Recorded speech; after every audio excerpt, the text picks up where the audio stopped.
Não estou propondo, não estou defendendo, também não estou contra.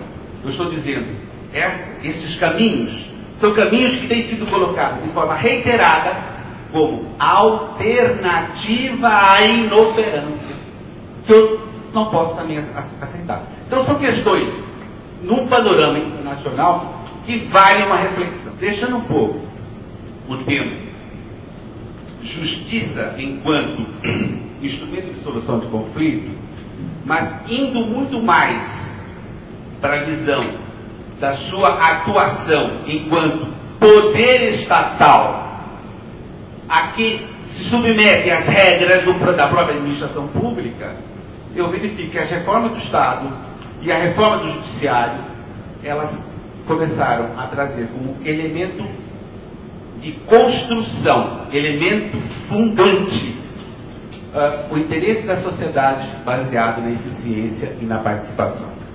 Então, este binômio em que eu vou encontrar na reforma do Estado e na reforma do Judiciário a eficiência como dever legal de produzir resultados com economicidade e a participação como instância dialogal de legitimação da relação administração-administrado, talvez estas duas dimensões da primeira fase da reforma contenha um tipo de atitude administrativa que nós não conhecemos. É só abrir o professor Bandeira e nós vamos verificar que ele diz assim, olha, acho que a inserção na Constituição do princípio da eficiência foi uma desnecessidade. Por quê? Porque ser legal é também ser eficiente. E essa é uma discussão polêmica, uma discussão rica. Um dos grandes debates que eu enfrentei na minha defesa foi exatamente a natureza da eficiência como um instituto da Common Law que veio para dentro de um sistema romano-germânico que tem uma outra base ontológica e filosófica, para simplificar aqui o raciocínio. Mas, às vezes, esses debates doutrinários, eles nos ajudam apenas a entender que há, como disse o professor Ari Solon, esta mistura não cheira bem. Mas, por outro lado, eu comecei a refletir, sim, e enquanto atitude do administrador público, será que esta dimensão, produzir resultados, é algo com que a administração se preocupa? Se ela se preocupa, como ela cuida disso? E o grande debate hoje, inclusive no Tribunal de Contas da União, acho que meu amigo mais especializado do que eu está aqui na plateia, que eu me falo, sabe perfeitamente que o Tribunal de Contas da União, ele não quer só essa dimensão do que o ato foi legal. Ele quer saber que resultado eu produzi. E se eu produzir resultado, quer dizer, se esse resultado tem uma dimensão de eficiência, e se ele tem uma dimensão de eficiência, eu quero mais. Eu quero a efetividade, que é outra dimensão do ato administrativo. E aí eu comecei a me perguntar, gente, daquele jeito como nós costumávamos trabalhar, efetivamente, nós não estamos nos enquadrando aqui. Mas isso, vamos falar ainda num plano muito teórico. Porque eu sou daqueles que gostam um pouco da teoria, mas eu falo na prática, isso significa o quê? Trocando em miúdos, e é essa outra segunda questão que eu vou colocar. Porém, essa nova versão do Estado reformado, ele trabalha com uma outra dimensão, que é a dimensão da participação. E a participação aqui entendida como instância dialogal de legitimação da relação.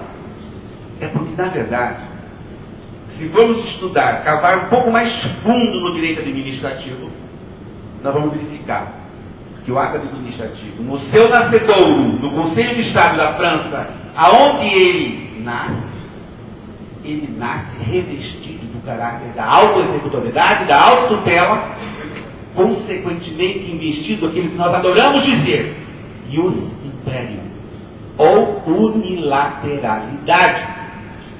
E a grande briga hoje é para que este ato administrativo contenha a dimensão do usuário, a dimensão do real titular do poder, que é o povo, que é a sociedade. Porque nós, enquanto administradores, somos síndico apenas de um interesse social. Portanto, e é um tema bonito, que o Garcia de Ferreira fala, como é que se forma a vontade administrativa?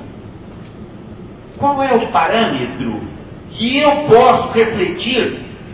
Tomei essa decisão, esta cadeira é melhor. Como informei minha vontade? Só porque eu estou investido? É uma grande pergunta. É uma grande pergunta. Se eu não tiver elementos outros, além desse caráter formal, que me ajudem a decidir, talvez eu esteja até decidindo corretamente. Mas poderia ser melhor se eu tivesse na dimensão do ato esta relação administração-administrado. Próximo slide. E eu vou revisar rapidamente os modelos de Estado e os tipos de administração, apenas para situar aonde nasce e aonde nós queremos conversar. Mas tem a ver com o Tribunal do Trabalho? Tem. Tem a ver porque aqui é a administração pública. Embora a característica da função principal do judiciário seja judicar, ela também desenvolve, né, Ivan, a função atípica de administrar também. E é por isso que nós temos que entender que o projeto de modernização, se quiser dar certo, não pode tangenciar a atividade judicante mesmo. Porque o papel dele é acompanhar, assessorar, criar estrutura, melhorar desempenho, mas não pode tangenciar o que tem de mais nobre dentro do Poder Judiciário, a independência do magistrado, na formação da sua convicção, no processo. Portanto, sempre que a gente está pensando, né, em mudar certas coisas, a gente pensa assim, isto não vai resvalar.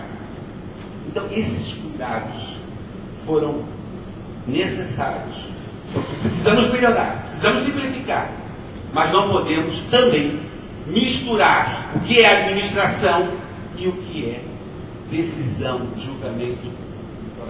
E eu trago esse quadro aqui, baseado num autor português chamado Vasco Manuel Pereira da Silva, que escreveu uma tese chamada Em Busca do Ato Administrativo Perdido. E ele diz que, por paradoxal que possa parecer, a Revolução Liberal, quando se instala na França, ela incorpora práticas típicas do absolutismo. E o Conselho do Estado não é outra coisa senão a projeção de todos os estamentos ainda do Estado absolutista dentro do Estado liberal. Até porque auxílio e concílio no absolutismo era uma regra que, segundo o Vasco, se projeta para o Estado liberal, né? Por quê? Porque o ato administrativo, ainda na formação do Conselho do Estado, ele tinha uma dimensão baseada na separação dos poderes, que julgar a administração é ainda administrar. Então eu mesmo fazia e eu mesmo julgava. Isto criou, dentro do direito público, essa ideia de supremacia, de disponibilidade, né? Está correto. Mas, por outro lado, criou a ideia de unilateralidade. Até porque o Estado era pequeno. Essa ideia de status negativo, de garantias das liberdades individuais, não é outra coisa senão o ideal da Revolução. Mas o Estado cresce no século XX. Ele sai de status negativos e passa para status positivos. E ele deixa de ser apenas um espectador para ser protagonista do processo de inclusão. E esse protagonismo do processo de inclusão é que nasce o Estado social com a face que nós conhecemos. Portanto, direito do trabalho, previdência, educação, saúde,